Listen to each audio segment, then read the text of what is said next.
Finally tonight, another look at the Olympic Games, which start later this week in Sochi, and the blowback surrounding a controversial Russian law.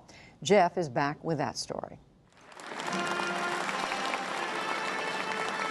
The fanfare at a ceremony for the International Olympic Committee in Sochi had scarcely faded today when sharp words came from Thomas Bach, IOC president. That sport can only contribute to development and peace if it's not used as a stage for political dissent or for trying to score points in internal or external political contests. Have the courage to address your disagreements in a peaceful, direct political dialogue and not on the backs of the athletes.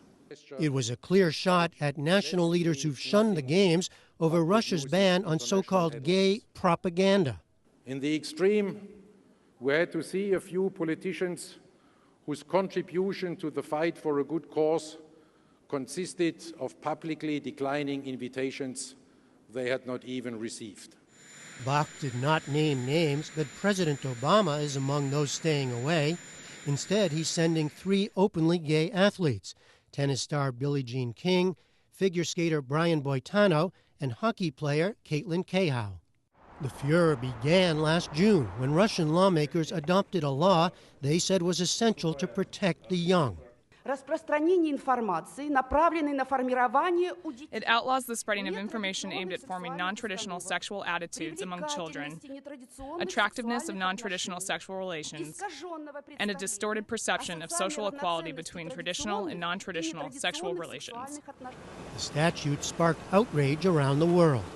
In Paris, demonstrators formed Olympic rings, holding images of alleged human rights abuses in Russia. And in Sweden, 2,000 people gathered to sing Russia's national anthem under rainbow flags. The video went viral on the internet. In response, Russian President Vladimir Putin has insisted that no athlete at the Games will be mistreated. Of course, the Olympic Games will be held in full compliance with the Olympic Charter, without any discrimination on any basis. But Putin also raised hackles again in mid-January when he said this. We don't detain people on the street. We don't hold anyone responsible for those relations. But leave children in peace, please. IOC President Bach said today that Putin has again promised to observe Olympic values during the Games. They officially begin on Friday.